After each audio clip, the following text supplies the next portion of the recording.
আজকের এই ভিডিওতে আমরা দেখব কিভাবে আফটার ইফেক্টের মাধ্যমে খুব সহজে চমৎকার কালারফুল টেক্সট অ্যানিমেশন তৈরি করতে হয় এবং সেই সাথে আমরা এটাও শিখব কিভাবে সেই অ্যানিমেশনটি প্রিসেট হিসাবে সেভ করতে হয় যাতে করে পরবর্তীতে যে কোনো প্রজেক্টে খুব সহজেই ব্যবহার করা যায়।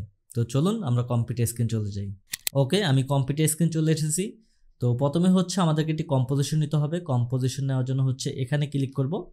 এখানে ক্লিক করলে হচ্ছে কম্পোজিশন নেওয়ার যে সেটিংসটা রয়েছে সেই সেটিংস প্যানেলটা চলে আসবে। তো এখন বর্তমানে যে সাইজটা রয়েছে 1920x1080 এই সাইজটা রেখে হচ্ছে আমি ওকে ক্লিক করব, তাহলে আমাদের কম্পোজিশন তৈরি হয়ে যাবে। দেন এরপর হচ্ছে একটি সলিড কালার নিতে হবে, তার জন্য হচ্ছে রাইট পাশে ক্লিক করব। এরপর হচ্ছে নিউ থেকে হচ্ছে সলিড, এখান থেকে হোয়াইট কালারটা রেখে আমি ওকে ক্লিক করব, তাহলে হচ্ছে সলিড কালারটা চলে আসবে। দেন এই সলিড কালার লেয়ারের উপরে হচ্ছে একটি ইফেক্ট অ্যাপ্লাই করব। এই ইফেক্টের নাম হচ্ছে ফোর কালার গ্রেডিয়েন্ট। এটা হচ্ছে ড্র্যাগ করে ধরে এই সলিড কালার উপরে অ্যাপ্লাই করব, তাহলে হচ্ছে 4টি কালার চলে আসবে। দেন ইফেক্ট কন্ট্রোল থেকে হচ্ছে এই কালারগুলো আমি কন্ট্রোল করব। তো প্রথম যে 1 নাম্বার কালারটা রয়েছে এটা হচ্ছে আমি ব্ল্যাক কালার করে দিব। দেন এরপর হচ্ছে দ্বিতীয় নাম্বার কালারটাকে হচ্ছে আমি ব্ল্যাক করব এবং চতুর্থ নাম্বার কালারটাকে হচ্ছে ব্ল্যাক করব এবং এই কালারটাকে হচ্ছে আমি এই পাশে নিয়ে আসব যাতে করে সফটভাবে শুধুমাত্র দেখা যায়, খুব বেশি না, সফটভাবে যাতে দেখা যায়।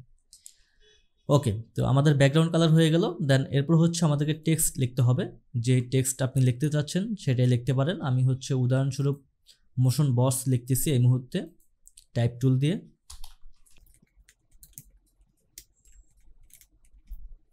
ওকে, তো টেক্সটটা অনেক ছোট হয়ে আছে, টেক্সটটাকে হচ্ছে কিছুটা বড় করতে হবে এবং হচ্ছে সেই সাথে অ্যালাইন করে নিব যাতে করে পি কম্পোজিশন মিডল বরাবর থাকে। তো এরপর হচ্ছে আমি এখানে ক্লিক করব। এখানে ক্লিক করলে হচ্ছে এখানে পেয়ে যাব অ্যানিমেটেড থেকে হচ্ছে সিলেক্ট করব অপাসিটি। তো অপাসিটিতে আসার পর হচ্ছে অপাসিটির যে ভ্যালুটা রয়েছে 100 এটাকে হচ্ছে 0 করে দিব, তাহলে এখান থেকে টেক্সটটা ভ্যানিশ হয়ে যাবে। দেন এরপর হচ্ছে ক্লিক করব রেঞ্জ সিলেক্টরে ক্লিক করে হচ্ছে অফসেটটাকে হচ্ছে -100 করব। এই পাশে নিয়ে গেলে হচ্ছে -100 হয়ে যাবে। দেন এখানে হচ্ছে একটি কিফ্রেম নিব এবং 1 সেকেন্ড সামনে এসে হচ্ছে আমি এটাকে আবার 100 করে দিব। তো 1 সেকেন্ড সামনে আসলাম, দেন এটাকে হচ্ছে ভ্যালুটাকে আমি 100 করে দিলাম। তো এখন হচ্ছে এখানে একটি অ্যানিমেশন হয়ে গেল। তো এই অ্যানিমেশনটাকে হচ্ছে কিছুটা মডিফাই করতে হবে, তার জন্য হচ্ছে অ্যাডভান্সে ক্লিক করব। অ্যাডভান্স থেকে হচ্ছে এখানে পেয়ে যাব শেপ স্কোয়ার, এটাকে চেঞ্জ করে হচ্ছে র্যাম্প আপ ক্লিক করব। ওকে, এবং এখান থেকে হচ্ছে ইজ হাই এটাকে হচ্ছে 100 করে দিব, তাহলে হচ্ছে স্মুথলি হবে। ওকে, তো অপাসিটি অ্যানিমেশনটা হয়ে গেল। দেন এখন হচ্ছে টেক্সটের উপরে কালার অ্যাপ্লাই করতে হবে। কালার অ্যাপ্লাই করার জন্য হচ্ছে আমি এখানে ক্লিক করব অ্যানিমেটেডে। দেন এখান থেকে হচ্ছে ফিল কালার থেকে হচ্ছে RGB। দেন এখান থেকে যে কালারটা চাচ্ছেন সেই কালারটা হচ্ছে আপনি চয়েস করে নেবেন। আমি হচ্ছে এই কালারটা নিচ্ছি। দেন এই কালারটাকে হচ্ছে এখন অ্যানিমেশন করতে হবে। অ্যানিমেশন করার জন্য হচ্ছে রেঞ্জ সিলেক্টরে ক্লিক করব। এখান থেকে হচ্ছে অফসেটটাকে -0 করব, -100 সরি। দেন এখানে হচ্ছে একটি কিফ্রেম নিব এবং কয়েক সেকেন্ড সামনে গিয়ে এটাকে হচ্ছে +100 করব। ওকে, দেন এরপর হচ্ছে অ্যাডভান্সে ক্লিক করব। অ্যাডভান্স থেকে হচ্ছে শেপ স্কোয়ারকে আমরা করে দেব র্যাম্প আপ। তো এখন দেখতে পাচ্ছেন টেক্সটের উপরেই হচ্ছে কালারটি অ্যানিমেশন হয়ে চলে যাচ্ছে। দেন এরপর হচ্ছে এই দুটি কিফ্রেম ধরে আমি হচ্ছে F9 ক্লিক করব, তাহলে হচ্ছে স্মুথ হয়ে যাবে। সেমভাবে হচ্ছে এই কিফ্রেমগুলোকেও স্মুথ করে দিব। সিলেক্ট করে হচ্ছে F9 ক্লিক করব। ওকে, দেন এরপর হচ্ছে টেক্সটটাকে আমি জুম আউট অ্যানিমেশন করব, তার জন্য হচ্ছে স্কেলটা নিব। দেন এখানে একটি কিফ্রেম নিব, এরপর হচ্ছে একেবারে সামনে চলে আসবে, এখানে এসে হচ্ছে কিছুটা এটাকে হচ্ছে জুম করব। তো এখন যদি ভিডিওটা আমি ফেলে দেই তাহলে বুঝতে পারবো জুম আউট হচ্ছে। তো কিফ্রেমগুলো হচ্ছে সিলেক্ট করে স্মুথ করতে হবে F9 দিয়ে এবং হচ্ছে গ্রাফ এডিটর থেকে হচ্ছে এটাকে আরও বেশি স্মুথ করে দিব। তো এখন যদি দেখি তাহলে দেখবো যে জুম থেকে হচ্ছে স্মুথলি অ্যানিমেশনটা জুম আউট হচ্ছে।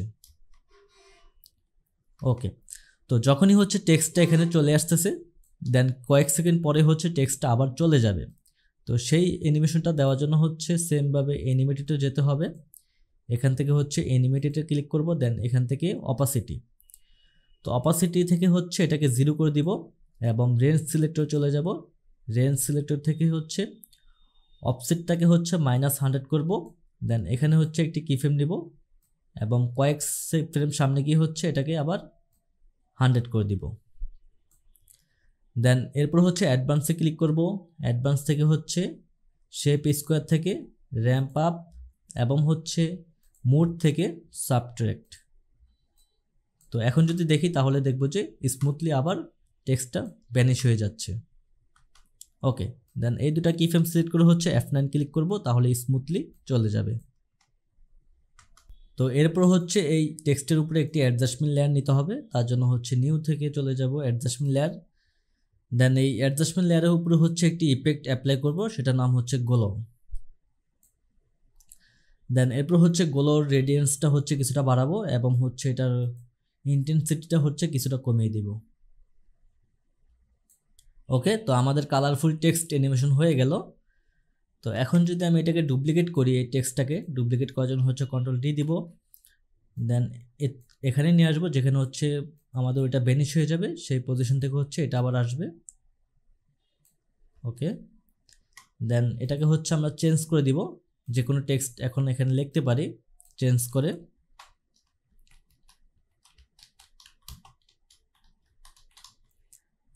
এবং এটার হচ্ছে কালারটা চেঞ্জ করব।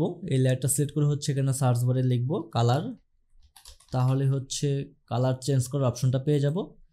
এখান থেকে হচ্ছে ইয়েলো কালারটা সিলেক্ট করব। ওকে, দেন এই পজিশন থেকে আসবে।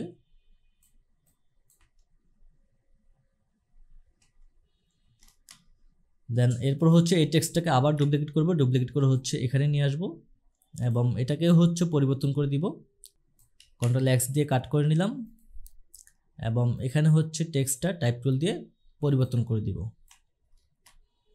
এবং ফন্ট হচ্ছে চেঞ্জ করতে হবে। আমি এখানে একটি বাংলা ফন্ট সিলেক্ট করলাম, আদর ফন্টটি হচ্ছে সিলেক্ট করে নিচ্ছি।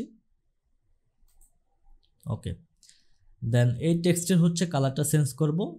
তো আগের মতো হচ্ছে এই লেয়ারটি সিলেক্ট করে এখানে হচ্ছে কালার লিখলেই কালার চেঞ্জ করার অপশনটি চলে আসবে। দেন এখান থেকে হচ্ছে আমি যে কোনো একটি কালার নিতে পারি, আমি এই কালারটি নিয়ে নিচ্ছি।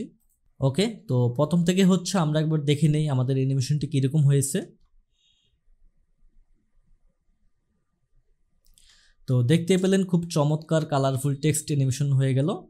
তো আমরা চাইলে এই অ্যানিমেশনটি হচ্ছে প্রিসেট হিসেবে সেভ করে রাখতে পারি, যাতে করে যে কোনো প্রজেক্টে হচ্ছে পরবর্তীতে খুব সহজে ব্যবহার করা যায়। তো সেটা করার জন্য হচ্ছে যে কোনো টেক্সট সিলেক্ট করে হচ্ছে ভিতরে চলে যাব। দেন এখানে হচ্ছে আমরা যেই অ্যানিমেটরগুলো নিয়েছিলাম সেগুলো হচ্ছে পেয়ে যাব, সেগুলো হচ্ছে অল্টার ক্লিক করে সিলেক্ট করব, সেই সাথে হচ্ছে স্কেলটাকেও সিলেক্ট করব। সিলেক্ট করে হচ্ছে সেভ দেওয়ার জন্য উপরে পেয়ে যাব অ্যানিমেশন, এখানে ক্লিক করবে, এখান থেকে হচ্ছে সেভ অ্যানিমেশন প্রিসেট, এখানে ক্লিক করলে হচ্ছে আমাদের ফোল্ডার ওপেন হয়ে যাবে। দেন যে কোনো নামে হচ্ছে আমরা এখানে সেভ করে রাখতে পারি।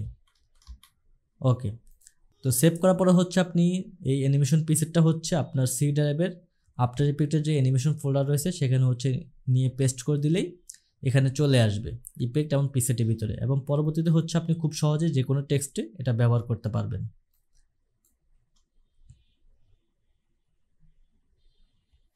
পুরো ভিডিওটি দেখার জন্য অসংখ্য ধন্যবাদ। যদি ভিডিওটি ভালো লাগে তাহলে চ্যানেলটি সাবস্ক্রাইব করবেন, আর পরবর্তীতে কী ধরনের ভিডিও চাচ্ছেন সেটা আপনি কমেন্ট করে জানিয়ে দিতে পারেন। তো ভালো থাকবেন সবাই, দেখা হবে পরবর্তী ভিডিওতে। আল্লাহ হাফেজ।